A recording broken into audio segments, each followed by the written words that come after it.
नमस्ते मेरे 10th के प्यारे विद्यार्थी जी। आप लोग कैसे हैं? उम्मीद है कि आप लोग अच्छे होंगे। सबसे पहले आप लोग को ज्ञान गंगा ऑनलाइन क्लासेस पे आने के लिए धन्यवाद। और आप लोग अगर चैनल को सब्सक्राइब नहीं किए हैं तो चैनल को सब्सक्राइब कर दीजिए ताकि आप लोग तक ये वीडियो पहुंच पा सके और जो भी हम वीडियो अपलोड करेंगे ताकि आप लोग उस वीडियो को देख सकें। तो इससे पहले आज हम फिजिक्स का क्लास ले रहे हैं। इससे पहले फिजिक्स में बताए थे कि अवतल दर्पण का उपयोग कहाँ कहाँ होता है और उत्तल दर्पण का उपयोग कहाँ कहाँ है, ये सब हम बता दिए हैं। अगर आप लोग वीडियो को नहीं देखे हैं तो इसी चैनल पे जाकर प्ले लिस्ट बना हुआ जा कर के देख सकते हैं। और आप लोग, उम्मीद है कि आप लोग रिवीजन करके आए होंगे। अगर रिवीजन नहीं किए हैं तो आप लोग रिवीजन कर लीजिएगा, उसके बाद फेयर भी कर लीजिएगा। तो चलिए हम क्लास को स्टार्ट करते हैं। आज क्या है, आज हम फिजिक्स पढ़ाएंगे। इससे पहले हम हिंदी का ऑब्जेक्टिव कराए हैं, आप लोग उस वीडियो को ज़रूर देख लीजिएगा। तो चलिए हम आप क्लास को स्टार्ट करते हैं। आप लोग देखते चलिए, हम लिखा करके उसके बाद फिर हम समझा देंगे, फिर आप लोग को कोई दिक्कत नहीं रहेगा। तो आप लोग हेडलाइन दीजिए। क्वेश्चन है कि अवतल दर्पण का उपयोग दाढ़ी बनाने वाले दर्पण के रूप में क्यों किया जाता है? अवतल दर्पण का उपयोग जो होता है दाढ़ी बनाने वाले सैलून में क्यों किया जाता है? जो सैलून में लगा रहता है अवतल दर्पण, उसका उपयोग क्यों किया जाता है? अब उत्तल दर्पण का उपयोग क्यों नहीं किया जा सकता है? तो उसी को भी इस बारे में यहाँ बोल रहा है लिखने के लिए। तो आप लोग भी हेडलाइन दीजिए, उसके बाद फिर हम इसका आंसर लिखेंगे, आप लोग को आंसर हम बता देंगे। आप लोग भी हेडलाइन दीजिए कि अवतल दर्पण का उपयोग दाढ़ी बनाने वाले दर्पण में क्यों किया जाता है।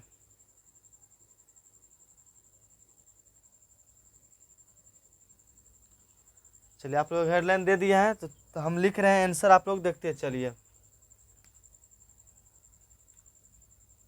यहाँ लिखेंगे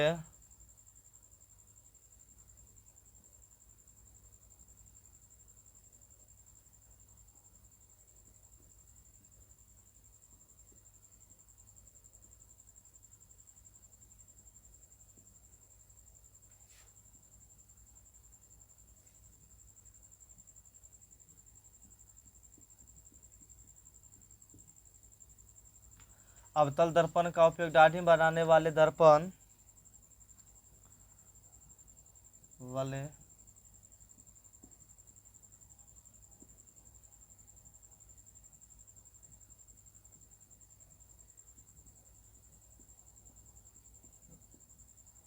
इसलिए करते हैं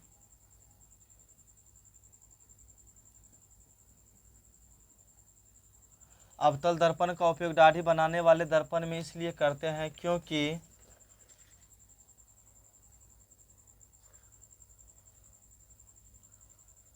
अवतल दर्पण में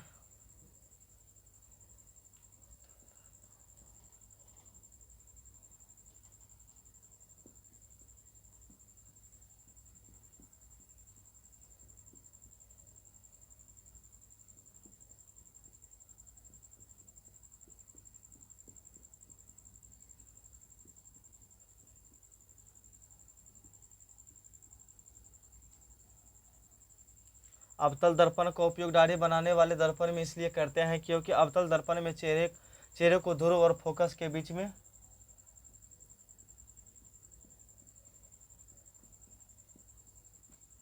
रखा जाता है।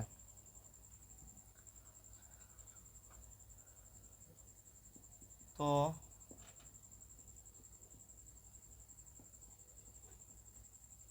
चेहरे का दर्पण चेहरे का काल्पनिक चेहरे का क्या होगा? चेहरे का क्या लिखे यहाँ पे? अवतल दर्पण का उपयोग दाढ़ी बनाने वाले दर्पण में इसलिए करते हैं क्योंकि अवतल दर्पण में चेहरे को ध्रुव और फोकस के बीच में रखा जाता है। तो यहाँ लिखेंगे तो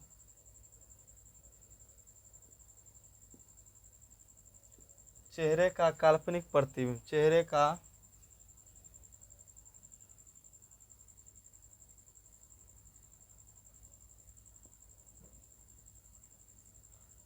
का काल्पनिक प्रतिबिंब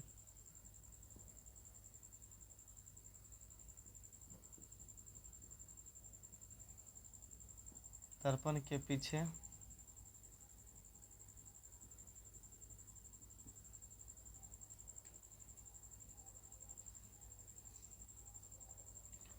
बनता है।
अवतल दर्पण का उपयोग दाढ़ी बनाने वाले दर्पण में इसलिए करते हैं क्योंकि अवतल दर्पण में चेहरे को ध्रुव और फोकस के बीच में रखा जाता है, तो चेहरे का काल्पनिक प्रतिबिंब दर्पण के पीछे बनता है, जिससे छोटे छोटे दाढ़ी बड़े दिखाई पड़ता है एवं नाई को दाढ़ी बनाने में क्या होता है, आसान होता है।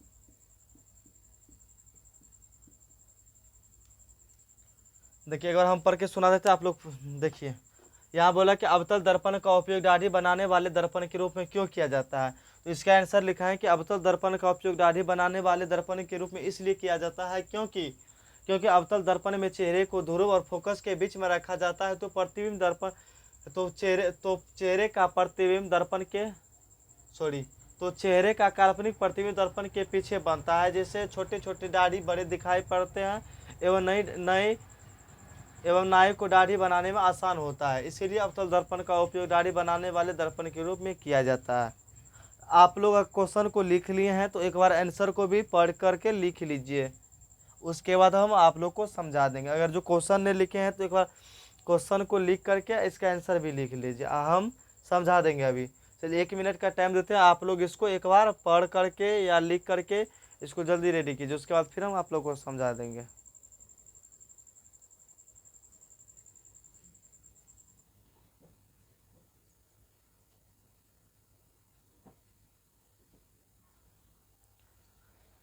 यहाँ दिखाए में दिक्कत दे रहा है, कहाँ उपयोग दाढ़ी बनाने वाले, तो अच्छा बता देते हैं हम आप लोग को।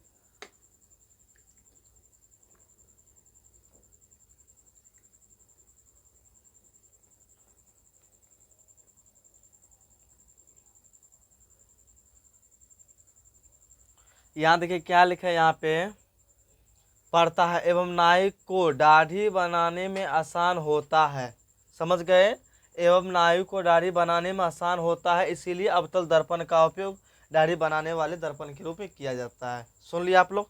चलिए आप लोग समझिए एक बार, क्वेश्चन को समझ गए कि अवतल दर्पण का उपयोग दाढ़ी बनाने वाले दर्पण में किया जाता है, क्यों किया जाता है।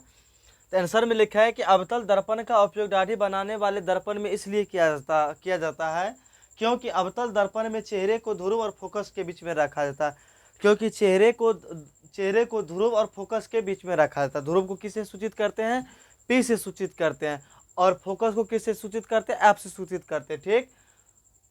तो चेहरे को ध्रुव और फोकस के बीच में रखा जाता है, तो चेहरे का काल्पनिक प्रतिबिंब दर्पण के पीछे तो चेहरे का काल्पनिक प्रतिबिंब दर्पण के कहाँ बनता है, दर्पण के सामने नहीं बन के दर्पण के पीछे बनता है, वास्तविक नहीं बनता है, काल्पनिक बनता है।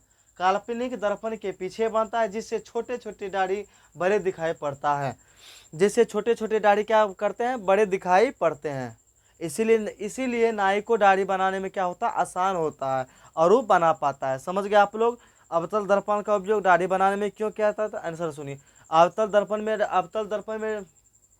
दर्पण का उपयोग दाढ़ी बनाने वाले दर्पण में इसलिए किया जाता है क्योंकि दर्पण को ध्रुव और फोकस के बीच में रखा जाता है, जिससे छोटे छोटे दाढ़ी बड़े दिखाई पड़ते हैं। इसीलिए नाई को दाढ़ी बनाने में आसान होता है। इसीलिए अवतल दर्पण का उपयोग दाढ़ी बनाने वाले दर्पण के रूप में किया जाता है। उम्मीद है कि आप लोग समझ गए। अगर एग्जाम में पूछेगा तो आप लोग लिख के चले आइएगा, कमेंट में यस जरूर लिखिए, क्या है कि क्वेश्चन यहाँ से पूछता है। तो इसीलिए हम बोल रहे हैं आप लोग को क्वेश्चन को देख लीजिएगा एक बार। ठीक, समझ गए? उम्मीद है कि आप लोग समझ गए होंगे। क्या दूसरा क्वेश्चन लिखेंगे? तो चलिए इसको अब हम मिटा रहे हैं, उसके बाद हम दूसरा क्वेश्चन लिखेंगे। दूसरा क्वेश्चन होगा, चलिए हम इसको मिटा देते हैं, तो यहाँ लिख देंगे। चलिए मिटाइए देते, यहाँ नहीं होगा। बोर्ड थोड़ा छोटा है, समझ गए, इसीलिए थोड़ा दिक्कत होता है। बोर्ड बड़ा लेना पड़ेगा, एक तो क्वेश्चन एक ही बार में बड़ा वाला होता है। चलिए अगला क्वेश्चन दीजिए कि अवतल दर्पण का उपयोग बड़े बड़े सोलर कुकर के रूप में क्यों किया जाता है। यहाँ हेडलाइन देंगे,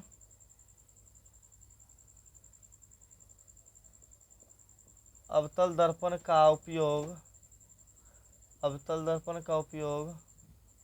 बड़े बड़े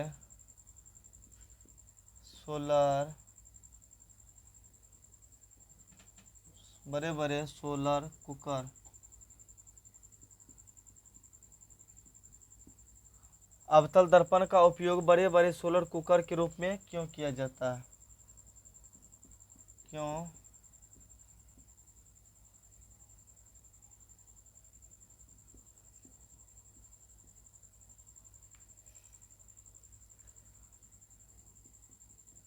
क्वेश्चन को समझ गए आप लोग? अब हम अवतल दर्पण का उपयोग जो लिखाए थे तो उसमें हम ये सब बता दिए थे। इसलिए यहाँ पे है कि अवतल दर्पण का उपयोग बड़े बड़े सोलर कुकर के रूप में क्यों किया जाता है। तो आप लोग भी हेडलाइन दीजिए कि अवतल दर्पण का उपयोग बड़े बड़े सोलर कुकर के रूप में क्यों किया जाता है। तो हेडलाइन दीजिए, उसके बाद हम इसको आंसर लिखेंगे।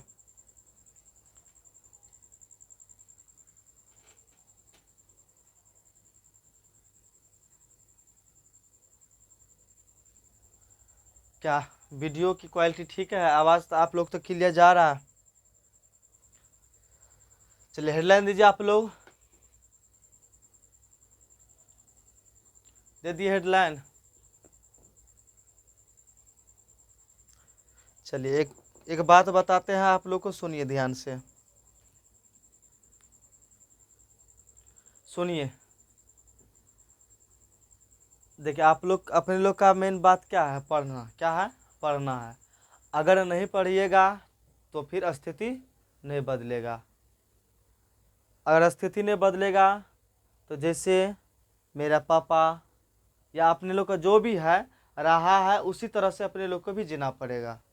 ठीक, तो इसीलिए आप लोग से जितने ऑफलाइन के कोई बच्चे थे, जो बोल रहे थे, कुछ ऐसे बात बोल रहे थे कि पढ़ने का मन नहीं कर रहा, इसीलिए बोल रहे कि आप लोग को पढ़ना जरूरी है। इसी नाम से फिर हम बोले, इसी नाम से ऑफलाइन कोच का भी क्लास चल रहा है, आप लोग वीडियो को देखे होंगे। नहीं तो अगर हम नहीं देखें तो वीडियो को फिर हम एक बार बना करके आप लोग तक हम एक बार वीडियो अपलोड कर देंगे, आप लोगों को पहुंच जाएगा। तो इसीलिए अपने लोग अगर नहीं पढ़िएगा तो फिर परिस्थिति वही रह जाएगा, स्थिति नहीं बदलेगा। इसीलिए पढ़ना अनिवार्य है, ज़रूरी है। अगर हम इतना मेहनत आप लोग के लिए कर रहे हैं तो आप लोग हमसे दुगुना मेहनत करिए। टीचर कोई एक सब्जेक्ट का होता है, लेकिन विद्यार्थी हर एक सब्जेक्ट को ध्यान में रखना पड़ता है। तो आप लोग जो सब्जेक्ट है, सब सब्जेक्ट को एक कॉम्बिनेशन बना करके, एक नियम बना करके रूटीन में लिख लीजिए कि कौन सब्जेक्ट को कब पढ़ना और कितना बजे पढ़ना और क्या कब याद करना है। अभी जैसे बताया है कि याद करने का टाइम क्या है, याद करने का टाइम है जैसे सुबह और शाम हो गया। सुबह में अधिकतर तो सुबह ही में ही याद होता है, जैसे 4 बजे के बाद ही याद होता है। और रात में जैसे है तो रात में भी होता है, लेकिन अधिकतर सुबह में होता है याद। तो आप लोग याद करने का टाइम नहीं होगा तो हम एक तो वीडियो बना देंगे आप लोग को, जो पढ़ने का नियम होता है रूल, फिर हम बता देते हैं आप लोग को, अलग वीडियो एक बार बना देंगे अलग से। तो आप लोग क्या कीजिएगा, सुबह में आप लोग याद कीजिएगा, फिर आप लोग क्लास कीजिएगा। उसके बाद आप लोग क्या कीजिएगा, मैथ का है तो मैथ का रिवीजन कीजिएगा। जैसे फिजिक्स का है, फिजिक्स कहीं है तो उसका भी रिवीजन करना है कि ये अवतल दर्पण का उपयोग कहाँ है, अवतल दर्पण का उपयोग कहाँ कहाँ है, तो इसको रिवीजन कर जितना करिएगा। जैसे एक तो बोर्ड ले लीजिएगा या एक तो कोई रफ कॉपी ले लीजिएगा, उस पर उसको रिवीजन करते जाना, अवतल दर्पण का उपयोग कहाँ कहाँ होता है उसमें लिखते जाना है। ठीक, समझ गए आप लोग। फिर उसके बाद जैसे ही टाइम खाना खाना है, फिर नहाना है, फिर पढ़ने के लिए बैठना है, फिर दूसरा सब्जेक्ट लेना, फिर दूसरा, फिर जैसे ही शाम होगा, अगर शाम में कोई वीडियो छूट गया तो आप लोग शाम में वीडियो को देख लीजिए। अगर नहीं छूटा है तो आप लोग फिर क्या कीजिए, अपना बुक को जो नोट बना है अपना नोट को देखते चलिए। ठीक, एक अगर रूल से पढ़िएगा, नियम से पढ़िएगा तो पढ़ाई रेगुलर रहता है। पढ़ाई को कंडीशन में रखने के लिए रेगुलर पढ़ना पड़ता है। देखिए वैसे तो हम क्लास को, अगर हम मान के चलिए आप ही लोग का जैसे अभी क्लास चल रहा है, अगर यही क्लास हम छोड़ छोड़ के, कभी होता है कि मिस्टेक से कभी वीडियो नहीं डाल पाते हैं, कभी वर्षा के कारण कहीं कहीं चले जाते हैं, उसके कारण नहीं बन पाता है, लेकिन वैसे वीडियो तो हम रेगुलर डालते हैं। जैसे हम वीडियो को आज नहीं डाल करके हम 5 दिन के बाद डालेंगे, क्या आप लोग का मन लगेगा? नहीं लगेगा। तो इसीलिए हम रेगुलर वीडियो डालते ताकि आप लोग का क्या रहे, पढ़ाई पे मन जुड़ा रहे, पढ़ाई से मन भटके। इसीलिए हम रेगुलर वीडियो डालते, कोशिश करते डालने का, लेकिन कभी कभी हो जाता है दिक्कत, इसीलिए नहीं डाल पाते हैं। नहीं तो वरना हम प्रत्येक दिन हम वीडियो को क्या करते हैं, अपलोड करते हैं। ठीक, तो आप लोग इस चीज़ को याद रखते चलिएगा। समझ गए आप लोग? तो चलिए आप लोग पढ़ाई पे फोकस कीजिए। देखिए तो क्वेश्चन क्या लिखे थे कि अवतल दर्पण का उपयोग बड़े बड़े सोलर कुकर के रूप में क्यों किया जाता है। समझ गए आप लोग? उम्मीद है कि आप लोग हेडलाइन को दे दिए होंगे, हेडलाइन दे दिए होंगे। चलिए इसका हम आंसर लिखते हैं। देखिए अब कितना विद्यार्थी बोलेगा कि सर जी देख के पढ़ाते हैं। देख के पढ़ाना पड़ता इसलिए कि परिभाषा है, आप कितना को याद रखेंगे। जैसे फिजिक्स हो गया, केमिस्ट्री हो गया, बायोलॉजी हो गया, मैथ हो गया, हिंदी हो गया, ऐसे बहुत सारा सब्जेक्ट है, सबको पढ़ाते हैं, बार बार पढ़ाते हैं तो क्या हो जाता है, तो जैसे सब सब्जेक्ट है बार बार पढ़ाते हैं तो कभी बिसर जाते हैं, कभी ध्यान में नहीं रहता, इसीलिए देखना पड़ता है। ये ज़रूरी है कि हम देख करके पढ़ाते तो हमको नहीं होता है, लेकिन क्या करते हैं, भूल जाते हैं कभी के, इसीलिए हम पढ़ाते हैं। ठीक, आप लोग इस चीज़ को बुरा मत मानिएगा। होता है, कोई डिसाइड करने वाला विद्यार्थी नहीं करेगा, लेकिन कोई और करेगा, वीडियो को देखेगा वो डिसाइड करेगा। इससे पहले एक विद्यार्थी कमेंट किया था, बोल लेते ने कमेंट किया था कि पहले आप पढ़ लीजिए उसके बाद ऑनलाइन पढ़ाइए। अगर हम नहीं पढ़े हैं तो वैसे पढ़ाए आ गए हैं बोर्ड पे, और आपको भी हिम्मत है तो आइए आप भी आइए पढ़ाने के लिए। ज़रूरी है कि हम शिक्षक हैं तो हमसे सब चीज़ ही सही होगा, कभी मिस भी हो जाता है, कभी नहीं भी होता है, ऐसा भी होता है। तो आप लोग देखते चलिएगा। समझ गए आप लोग? चलिए, अवतल दर्पण का उपयोग बड़े बड़े सोलर कुकर के रूप में क्यों किया जाता है। ठीक, तो चलिए इसका हम आंसर लिखते हैं, आप लोग इसको देखते चलिए।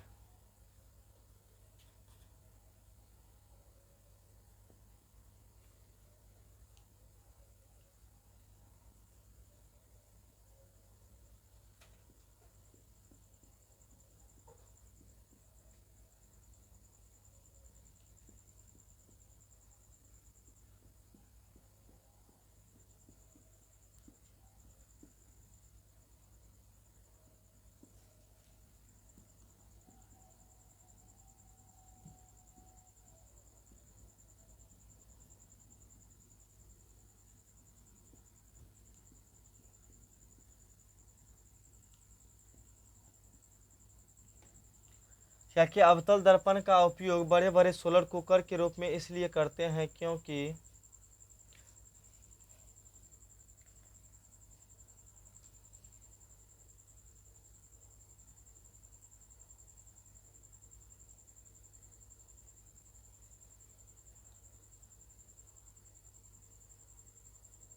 अवतल दर्पण का उपयोग बड़े बड़े सोलर कुकर के रूप में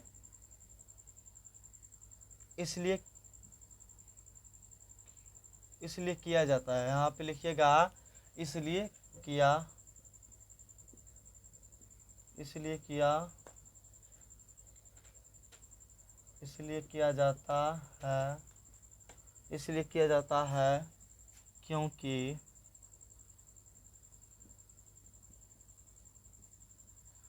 क्योंकि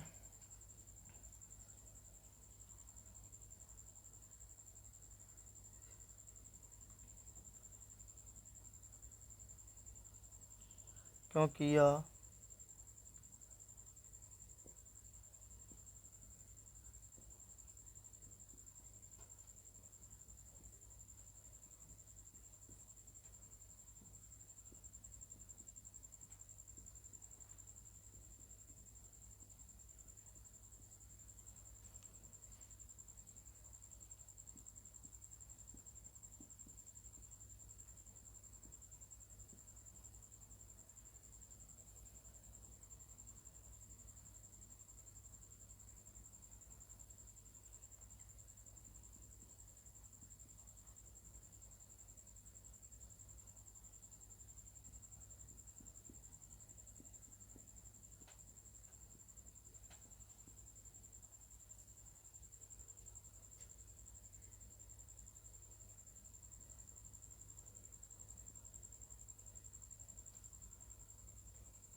इसलिए अवतल दर्पण का उपयोग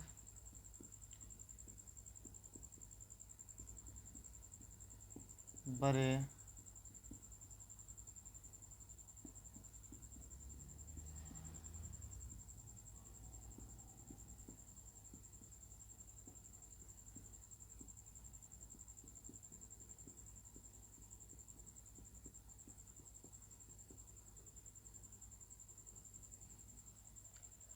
चलिए एक बार हम पढ़ देते हैं। यहाँ पे है कि अवतल दर्पण का उपयोग बड़े बड़े सोलर के रूप में क्यों किया जाता है, सोलर कुकर के रूप में क्यों किया जाता है। यहाँ पे आंसर में लिखा है कि अवतल दर्पण का उपयोग बड़े बड़े सोलर कुकर के रूप में इसलिए किया जाता है क्योंकि यह सूर्य से आने वाली प्रकाश की किरणें को उसमें विकिरण को फोकस पर अभिसारित कर देता है, जिससे वहाँ का ताप बढ़ जाता है और खाना आसानी से पक जाता है। इसीलिए अवतल दर्पण का उपयोग बड़े बड़े सोलर कुकर के रूप में किया जाता है। समझ गए आप लोग? इसको एक बार आप लोग पढ़िए, जल्दी से पढ़िए आप लोग को।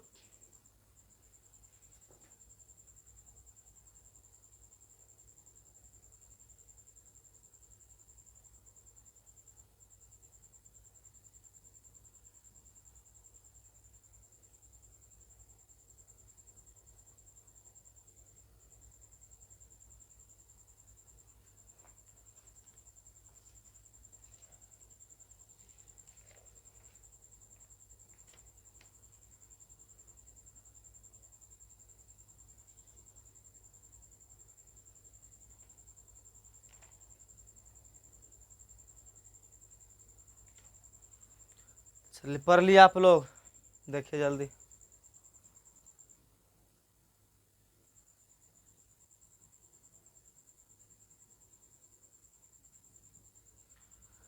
यहाँ पे क्या लिखे हैं कि आंसर में देखिए आप लोग, हम समझाते इधर देखिए, ध्यान दीजिए आप लोग। चलिए यहाँ लिखा है कि अवतल दर्पण का उपयोग बड़े बड़े सोलर कुकर के रूप में इसलिए किया जाता है क्योंकि यह सूर्य से आने वाली प्रकाश की किरणों को उसमें विकिरण को फोकस पर अभिसारित कर देता है। अवतल दर्पण का उपयोग बड़े बड़े सोलर कुकर के रूप में इसलिए किया जाता है क्योंकि जैसे ही सूर्य से प्रकाश की किरणें उस विकिरण जैसे सूर्य से आने वाली प्रकाश की किरण पड़ती है तो उसमें विकिरण को फोकस पर अभिसारित कर दे। फोकस पर क्या करती है, एक ही बिंदु पर जमा हो जाती है, कर देती है, जिससे वहाँ का ताप क्या हो जाता है। अगर कोई वस्तु है, जैसे यही जैसे मार्कर है, मार्कर को हम इससे अगर ऐसे ऐसे मारेंगे, ऐसे ऐसे यहाँ पे चोट खींचेंगे तो क्या हो जाएगा, अगर एक ही जगह मारते रह जाएंगे तो यहाँ क्या हो जाएगा, यहाँ का बढ़ जाएगा, यहाँ अधिक इस पे दाब लगेगा। अगर यहाँ पे मारते रहेंगे तो यहाँ का क्या होगा, सेल कमजोर हो जाएगा सेल। तो इसीलिए यहाँ बोल रहा है कि प्रकाश की किरणें को उसमें विकिरण को फोकस पर अभिसारित कर देता है, जिससे वहाँ का ताप बढ़ जाता है। अगर सूर्य से आने वाले प्रकाश की किरण किरण जैसे आ रही है, अगर कोई सामान रख दिए वहाँ पे, तो वह सामान क्या हो जाएगा, धीरे धीरे धीरे धीरे धीरे हीट होते होते होते कुछ ज़्यादा हीट हो जाएगा। क्या है कि वह एक ही बिंदु पे पड़ रहा है। समझ गए आप लोग। बढ़ जाता है और खाना आसानी से पक जाता है। इसीलिए अवतल दर्पण का उपयोग बड़े बड़े कुकर, सोलर कुकर के रूप में किया जाता है और आसानी से खाना बन जाता है। जैसे है जो सही बात है कि अगर एक जगह ताप बढ़ेगा तो वहाँ का तो क्या हो जाएगा, तो वहाँ लौ ज़्यादा बढ़ेगा। जैसे लौ बढ़ेगा तो खाना आसानी से बन जाएगा। इसीलिए बड़े अवतल दर्पण का उपयोग बड़े बड़े सोलर कुकर के रूप में भी किया जाता है। समझ गए आप लोग। अगर आप लोग से क्वेश्चन पूछेंगे कि अवतल दर्पण का उपयोग बड़े बड़े सोलर कुकर के रूप में क्यों किया जाता है, तो आप लोग बता दीजिएगा। चलिए, उम्मीद है कि आप लोग इस चीज़ को कर लीजिएगा। उसके बाद हम हेडलाइन देंगे, आप लोग देखते चलिए। समझ गए आप लोग। अगर समझ गए हैं तो कमेंट में यस जरूर लिखिए।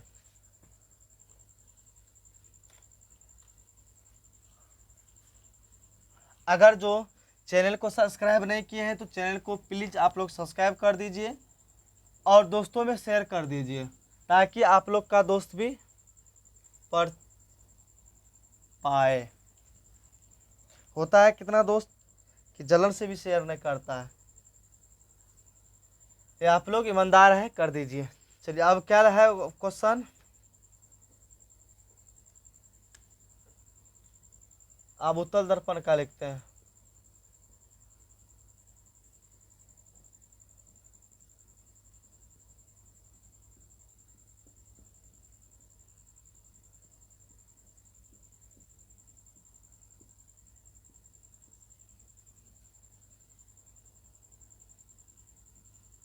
साइड मिरर,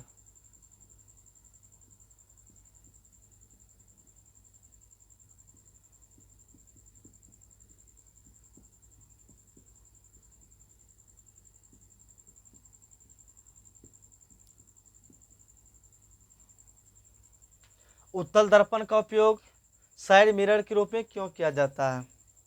आप लोग भी हेडलाइन दीजिए कि उत्तल दर्पण का उपयोग साइड मिरर के रूप में क्यों किया जाता है। जैसे गाड़ी का होता है जो दर्पण, जिसमें अपने लोग मुंह देखते हैं, चेहरे को देखते हैं, या अगर पीछे आने वाली वस्तु को जो देखते हैं तो उसमें छोटा कैसे दिखाई देता है, तो उसी के बारे में पढ़ेंगे।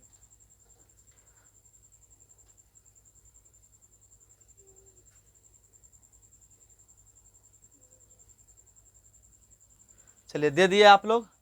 तो देखिए यहाँ पे आंसर में यहाँ पे हम लिखते हैं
और बनता है तथा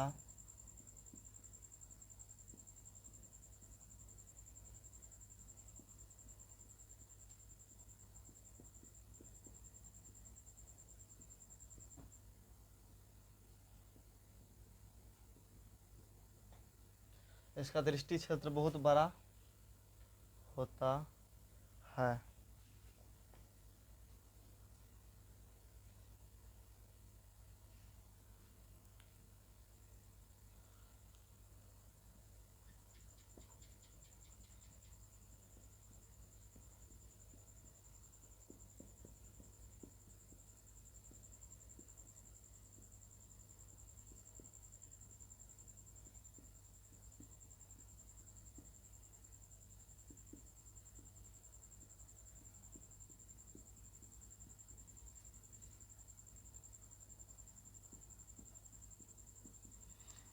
क्या लिखा है यहाँ पे? जिसके कारण पीछे से आने वाले वस्तु को आसानी से देख पाते हैं।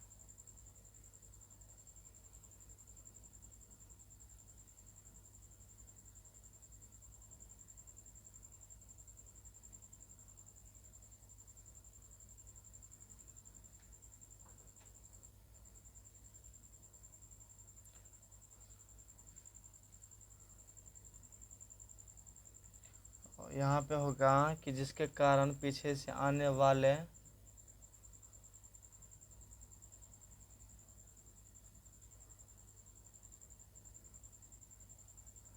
तो रुकिए यहाँ पे 1 मिनट, से आने वाले सभी वस्तु का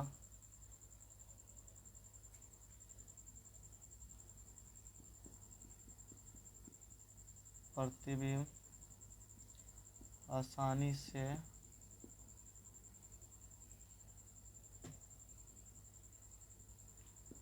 देखा जा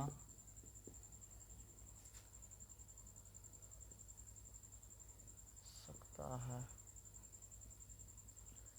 इसलिए तल दर्पण का उपयोग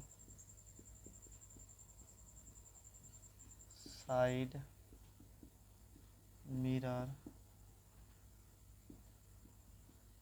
के रूप में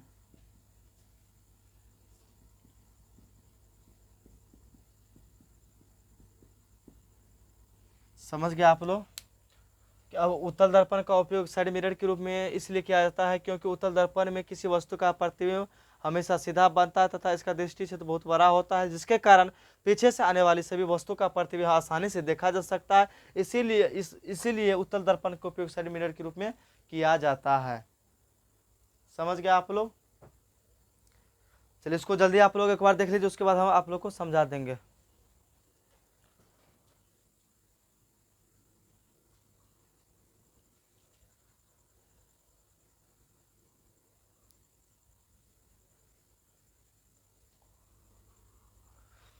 चलिए आप लोग देख लिए होंगे तो समझिए यहाँ पे है कि उत्तल दर्पण का उपयोग साइड मिरर के रूप में इसलिए करते हैं क्योंकि उत्तल दर्पण में किसी वस्तु का प्रतिबिंब हमेशा सीधा बनता है। क्योंकि उत्तल दर्पण में किसी वस्तु का प्रतिबिंब किसा बनता है? सीधा बनता है, हमेशा सीधा बनता है तथा इसका दृष्टि क्षेत्र बहुत बड़ा होता है तथा इसका दृष्टि क्षेत्र बहुत अर्थात ये जो किसी वस्तु को बहुत दूर तक देख सकता है। जैसे देखिए गाड़ी में से आना मिरर लगा रहता है किसी या बस या ट्रक कुछ भी गाड़ी हो, जैसे मोटरसाइकिल हो गया, एक छोटा सा दर्पण में इतना बड़ा वस्तु देख लेते हैं और पूरा क्या करते पूरा सड़क को क्या करते हैं देख पाते हैं। समझ गए आप लोग? तो इसीलिए यहाँ बोला कि किसी वस्तु का प्रतिबिंब हमेशा सीधा बनता है तथा इसका दृष्टि क्षेत्र बहुत बड़ा होता है, जिसके कारण पीछे से आने वाली सभी वस्तु का प्रतिबिंब आसानी से देख पाते हैं। इसी कारण है कि हम पीछे से आने वाली किसी वस्तु को हम आसानी से देख पाते हैं। समझ गए आप लोग? उम्मीद है कि आप लोग समझ गए होंगे। तो चलिए आप लोग का ये खत्म हो गया।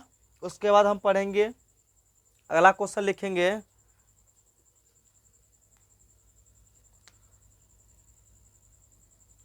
अगला क्वेश्चन है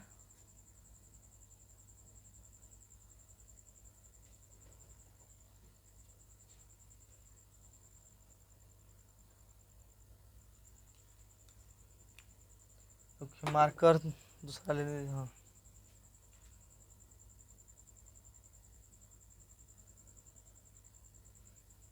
इंक सूख जाता है इसीलिए। अवतल दर्पण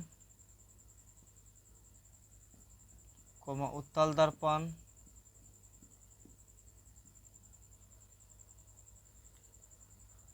अवतल दर्पण कोमा उत्तल दर्पण कोमा समतल दर्पण,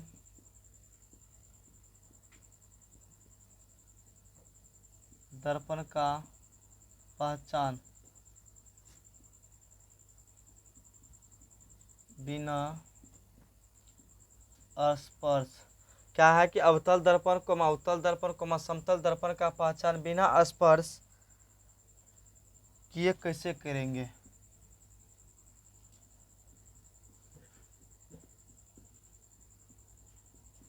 आप लोग भी क्वेश्चन का हेडलाइन दीजिए कि अवतल दर्पण कोमा उत्तल दर्पण कोमा समतल दर्पण का पहचान बिना स्पर्श किए कैसे करेंगे, और बिना फिगर देखे कि इसको पहचान कैसे करेंगे कि ये अवतल दर्पण है कि ये उत्तल दर्पण है कि ये समतल दर्पण है। समझ गए आप लोग, तो इसी के अभी बारे में लिखाएंगे। तो देखिए आप लोग भी हेडलाइन दीजिए कि कैसे इसको देखेंगे।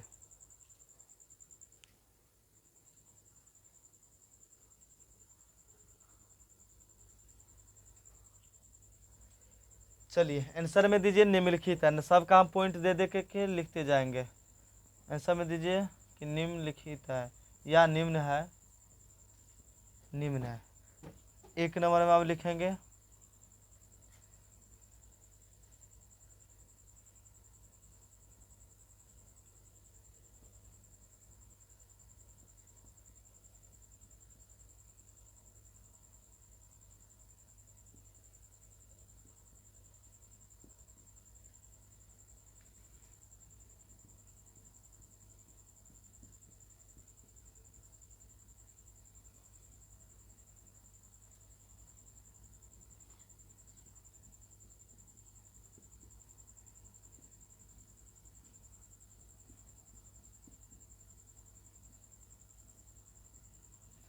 जब चेहरे को दर्पण के सामने रखा जाए और उसका प्रतिबिंब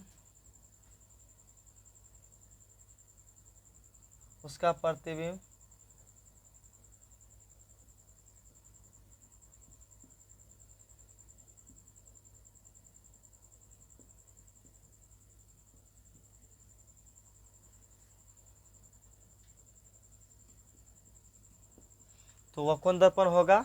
यहाँ देखिए जब जब चेहरे को दर्पण के सामने रखा जाए और उसका प्रतिबिंब दर्पण के उसका प्रतिबिंब सीधा और बड़ा बनता हो तो कौन होगा,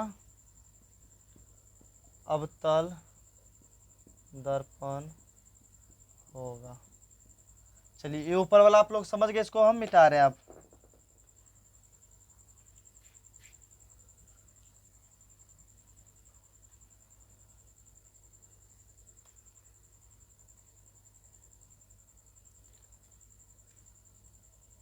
फिर यहाँ 2 नंबर का पॉइंट देंगे,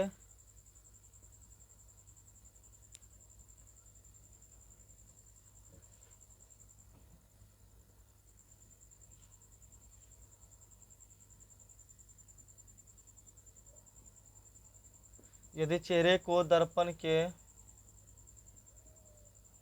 यदि चेहरे को दर्पण के सामने रखा जाए, यदि चेहरे को दर्पण के, देखिए यहाँ से लिख रहे हैं, मार्कर थोड़ा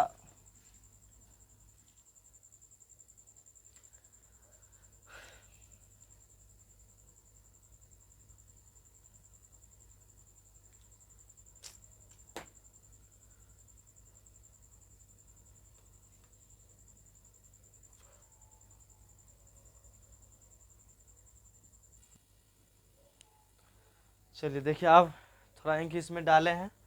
देखिए यहाँ क्या लिखे, यदि यहाँ 2 नंबर का आगा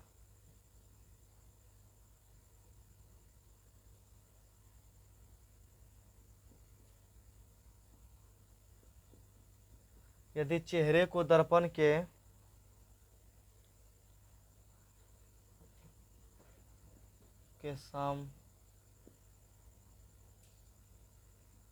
रखा जाए, यदि चेहरे को दर्पण के सामने रखा जाए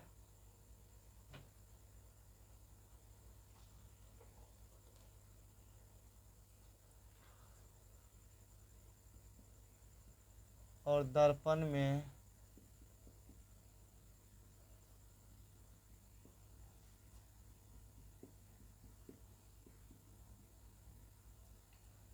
में बना प्रतिबिंब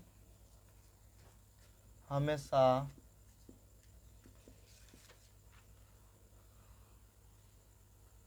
देखिए यहाँ पे देखिए कि यदि यदि चेहरे को दर्पण के सामने रखा जाए और दर्पण या क्या है दर्पण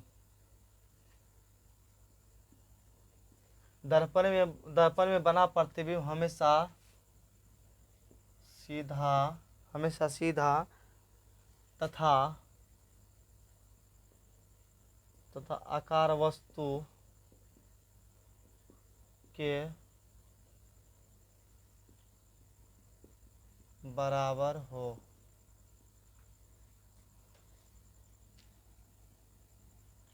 तो वह कौन होगा?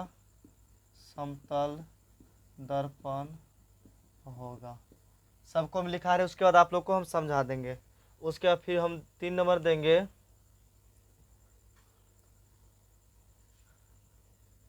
यदि चेहरे को दर्पण के सामने रखा जाए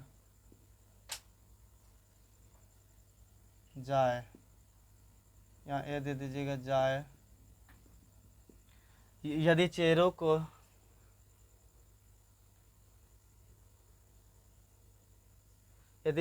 को दर्पण के सामने रखा जाए तो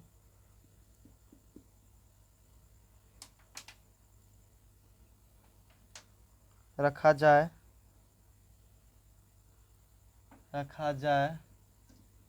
यदि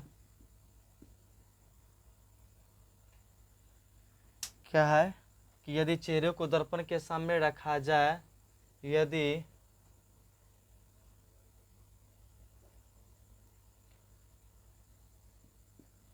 उसका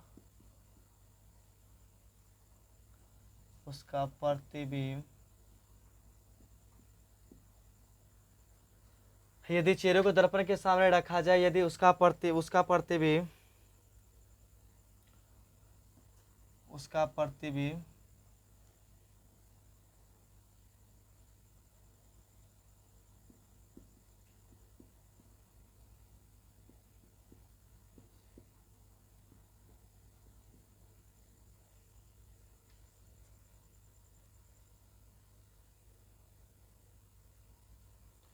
तथा आकार वस्तु से छोटा हो तो वह उत्तल दर्पण होगा। कौन होगा? उत्तल दर्पण होगा।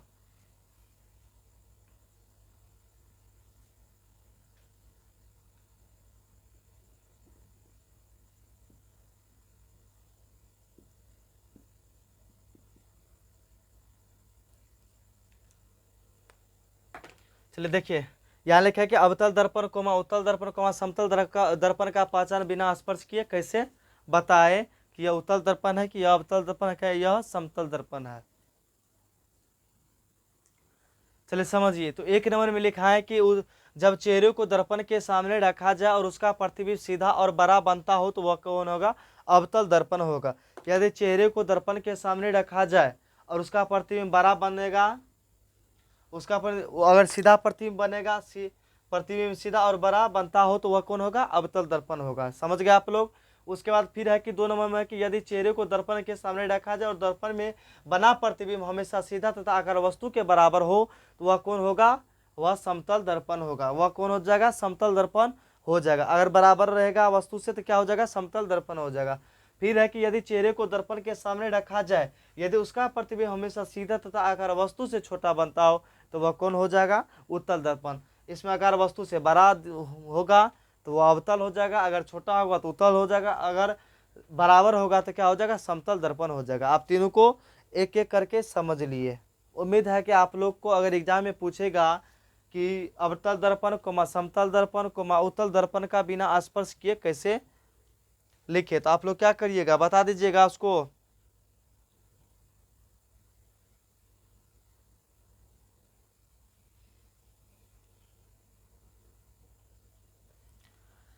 और उसके बाद अगर क्वेश्चन बोलेगा कि अवतल दर्पण कोमा उत्तल दर्पण कोमा समतल दर्पण का पहचान स्पर्श करके बताइए, क्या स्पर्श करके बताइए, तो क्या आप लोग, तो ये तो हम पहले लिखा दिए हैं तो आप लोग समझ जाइएगा, नहीं लिखाते हैं तो हम बोलते हैं सुनिए आप लोग, उसके बाद आप लोग समझ जाइएगा।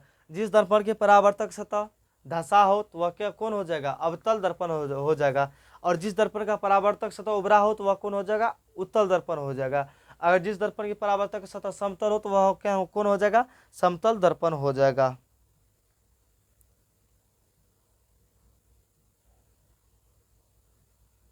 समझ गए हो, फिर याद कीजिए। देखिए अवतल दर्पण का मतलब होता है धंसा हुआ, उत्तल दर्पण का मतलब होता है उभरा हुआ, समतल दर्पण का मतलब, समतल दर्पण का मतलब क्या होता है, जिसका परावर्तक सतह समतल हो तो समतल दर्पण कहलाता है।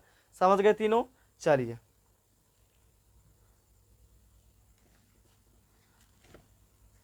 आप लोग समझ गए। उसके बाद हम फिर अगला, आज की क्लास यहीं तक, अब लिखा बोल देते कहाँ, इसके बाद आप कहाँ से शुरू होगा, तो इसके बाद होगा चिन्ह परिपाटी क्या है, चिन्ह परिपाटी के नियम को बताएं। उसके बाद है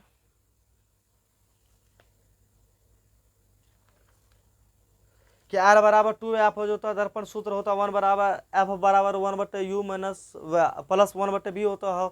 यही सब सूत्र को साबित करेंगे इसके बाद, ठीक, आप लोग समझ गए। चलिए आप लोग की क्लास यहीं तक। क्लास कैसा लगा आप लोग कमेंट में जरूर कीजिएगा, क्लास कैसा आप लोग को लगा, और दोस्तों में शेयर कर दीजिएगा, वीडियो को लाइक कर दीजिएगा। अगर चैनल पे पहली बार आए तो चैनल को सब्सक्राइब जरूर कर दीजिएगा। तो क्या अगला क्लास आप लोगों को कौन सा सब्जेक्ट का होना चाहिए, कमेंट कीजिए। आप लोग का अगला सब्जेक्ट कौन होना चाहिए, कौन सब्जेक्ट का होना चाहिए। तो हम अगला क्लास बायोलॉजी शुरू करने जा रहे हैं। तो आप लोग की क्लास कल से, आप लोग की कल से बायोलॉजी शुरू हो जाएगा, और आप लोग इस वीडियो को ज़रूर देखिएगा और दोस्तों में शेयर ज़रूर कीजिएगा। सॉरी अभी तो देखिए ना, तो इस वीडियो को दोस्तों में शेयर ज़रूर कीजिएगा और इस वीडियो को लाइक कर दीजिएगा। फिर से सुन लीजिए कि आप लोग की क्लास कल से बायोलॉजी की क्लास शुरू होने जा रहा है। तो आप लोग बायोलॉजी की क्लास में आइएगा, अपना प्यार आशीर्वाद दीजिएगा और इस परिवार को आगे बढ़ाइएगा। तो कौन सा सब्जेक्ट का क्लास होगा, बायोलॉजी का क्लास होगा। समझ गए आप लोग। तो चलिए आप लोग कैसे हैं कमेंट में ज़रूर बता दीजिएगा, और आप लोग को क्लास कैसा लगा आप लोग वह भी कमेंट में लिख दीजिएगा। उम्मीद है कि आप लोग अच्छे होंगे। तो मिलते हैं अगले वीडियो में, तब तक के लिए जय हिंद। हंसते रहिए, मुस्कुराते रहिए और अपना पढ़ाई को जारी रखते रहिए। तो मिलते हैं अगला वीडियो में बायोलॉजी की क्लास में, और आप लोग अब पढ़ाई को जारी जरूर रखिएगा, पढ़ाई को बाधित नहीं होने दीजिएगा। समझ गए।